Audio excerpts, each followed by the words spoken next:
গৌর হরি আমার সেই দান খানা বিতরণ করবেন বৃথায়।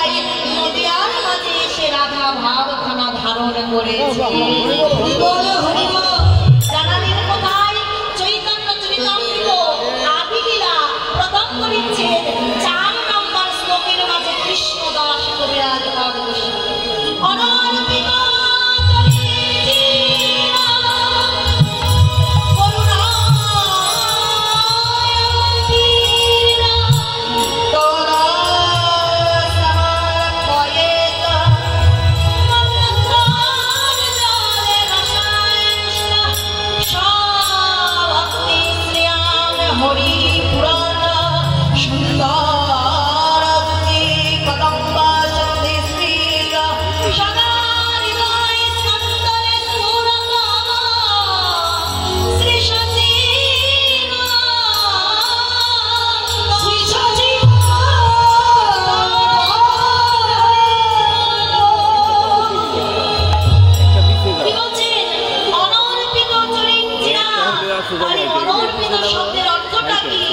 যেই বস্তু যেই ধন কোন কালে কোন যুগে কাউকে অর্পণ করা হয় নাই, অর্থাৎ অর্পিত, সেই বস্তুখানা গৌরহরি এনেছেন। কেন? গৌর সমর্পয়েতু কলিতে সমর্পণ করিবার হেতু এনেছেন। কি বলছে? রসায়ন। ওই যে সেই প্রদীপ পঞ্চরস শান্ত দর্শ সভ্য বাচ্চল্য মধুর ভগবান আমার সেই পঞ্চরস খানা এবার নিয়ে এসেছেন নদিয়ার কাছে। শুধু তাই নয়, আর কি এনেছেন? বলছে স্বভক্তি এনেছেন। স্বভক্তি। তাহলে বাবা শুধু ভক্তি বললো না, বললো স্বভক্তি। কেন? স্ব অর্থাৎ নিজ, ভগবান আমার নিজ ভক্তি খানা এনেছেন দিবার জন্য।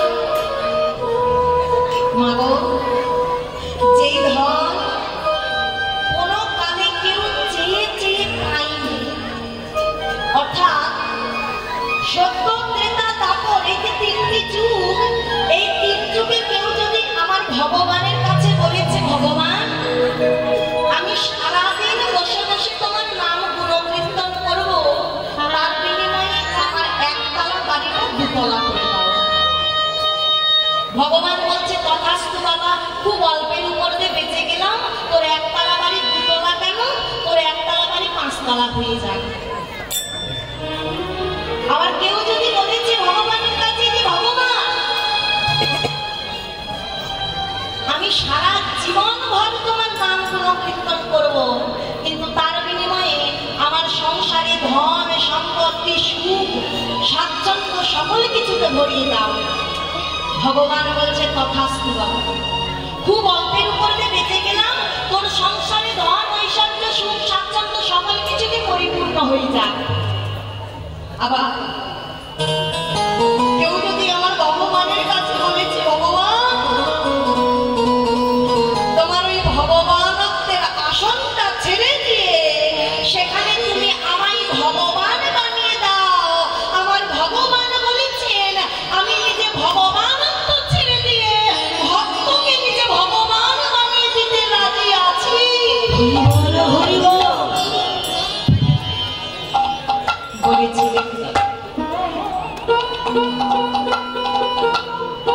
বলেছিলেন সেই ছোট্ট প্রহ্লাদ, মাত্র 8 বছর বয়স, সেই 8 বছরের শিশুর মুখের ডাক শুনে ভগবান আমার ফটিক স্তম্ভ ভেদ করে ভক্তের সম্মুখে এসে প্রকাশিত হয়েছিলেন।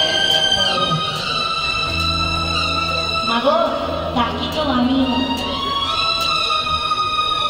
ভগবানকে কত ডাকছি, ভগবান একদিনও আমায় দেখা দিচ্ছেন না, কিন্তু ওই যে ছোট্ট শিশু প্রহ্লাদের পিতা অর্থাৎ হরিণ্যকশিপু প্রহ্লাদকে বলছে যে তুই না বলিস তোর ভগবান নাকি সর্বত্র আছে। আচ্ছা বলতো, এই যে ফটিক স্তম্ভ, এই ফটিক স্তম্ভ এর মধ্যে কি তোর ভগবান আছে?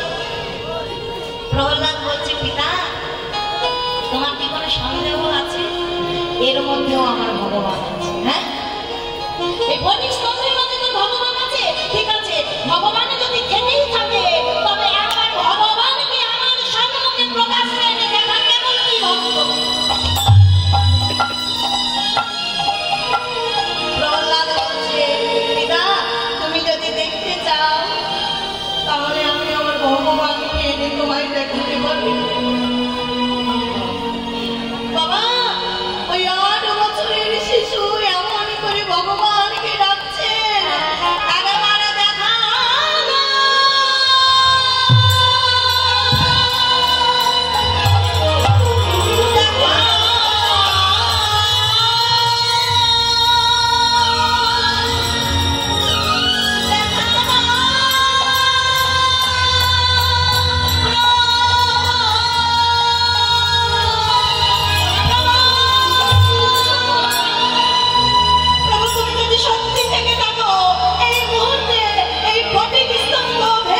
তুমি তো বধ করেছো এই সংসারের একজন অসুরকে।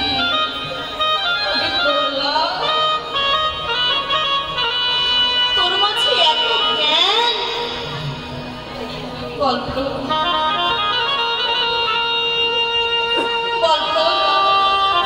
তুই আমার কাছে কি চাস? তুই এতদিন আমাকে ভালোবাসলি, তোর জীবনে এত দুঃখ এত কষ্ট, কিন্তু নিজের জন্য তো কখনো কিছু চাইলি না। বল বল তুই আমার কাছে কি চাস? আমি কথা দিলাম তুই যা চাইবি আমি ভগবান আজ তোকে তাই দিয়ে দেব। তুই যদি বলিস ভগবান আমি স্বর্গের রাজা হব, আমি কথা দিলাম তোকে স্বর্গের রাজা বানিয়ে দেব। তুই যদি বলিস তুই মর্তধামের রাজা হবি, আমি ভগবান কথা দিচ্ছি তোকে মর্তধামের রাজা বানিয়ে দেব। প্রহ্লাদ তুই যদি বলিস ভগবান তোমার ওই ভগবানের আসনটা ছেড়ে দিয়ে সেখানে তুমি আমায় ভগবান বানিয়ে দাও, আমি কথা দিলাম আমার ভগবানের আসনে ছেড়ে দিয়ে সেখানে তোকে ভগবান বানিয়ে দেব।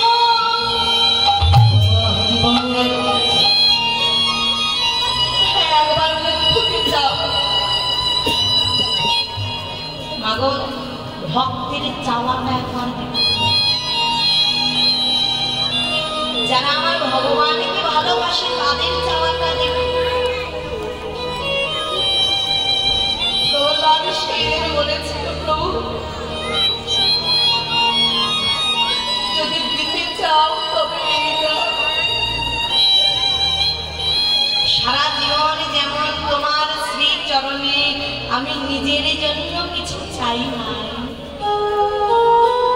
ঠিক তদ্রূপ এই জগৎ মাঝে আমি যতদিন বেঁচে থাকব আমার জীবনে যত দুঃখ আসুক, আমার জীবনে যত কষ্ট আসুক, আমার যা কিছু হয়ে যাক না কেন, কিন্তু আমার নিজের জন্য যেন তোমার শ্রীচরণে কোনো কিছু আমি না চাই। প্রভু তুমি এই বরদান দাও। তাহলে বাবা অন্যান্য যুগে কেউ যদি ভগবান হতে চেয়েছে, আমার ভগবান বলেছে আমি তাকে ভগবান বানিয়ে দিতে। কিন্তু কেউ যদি চেয়েছে যে ভগবান ওই যে ব্রজ গোপীদের হৃদয়ে লুকানো প্রেম আর ভক্তিটা আমায় দাও, ভগবান বলেছিলেন না না না, তুমি স্বর্গের রাজা হতে চাও আমি রাজা বানিয়ে দেব, তুমি মর্তের রাজা হতে চাও আমি রাজা বানিয়ে দেব, তুমি 10 তলা বিল্ডিং চাও আমি 10 তলা বিল্ডিং দিয়ে দেব, তুমি ধন ঐশ্বর্য চাও আমি তা দিয়ে দেব। কিন্তু এই যে ব্রজ গোপীদের হৃদয়ে লুকানো প্রেম আর ভক্তি এটা হলো আমার নিজের সম্পদ, এই প্রেম আর ভক্তিটা আমি কাউকে দেব না। কিন্তু বাবা সেই ভগবান এইবার কলিযুগে এসে ওই প্রেম আর ভক্তিটা নিজ গুণে কৃপা করে বিতরণ করে দিয়ে যাচ্ছেন কলিযুগের মাঝে। যে জনের নাম নিতে চায় আমার গৌরহরি তাকেও নাম দেয়, আর যে জনের নাম নিতে না চায় তার হাতে ধরে এমনকি তার পায়ে পড়ে পর্যন্ত নাম বিলাচ্ছেন। একবার হরি বলা রসনায় হরি বল হরি বল হরি বল হরি বল হরি বল। তাই আমার গৌরহরি নদিয়ার মাঝে ভগবান তো ছেড়ে দিয়ে আজ ভক্ত ভাগ অর্থাৎ শ্রীমতী রাধা রানীর ভাগ খানা ধারণ করেছেন মধ্যাহ্নকালীন সময়। রাধা ভাগ ধারণ করে ওই যে বাবা নায়িকা বাম দাঁড়িয়ে রয়েছে, বাম চরণে হেঁটে যায়, ডান দিকে আঁচল দিয়ে বাম হাতে ধরে রাখে। বাবা নায়িকা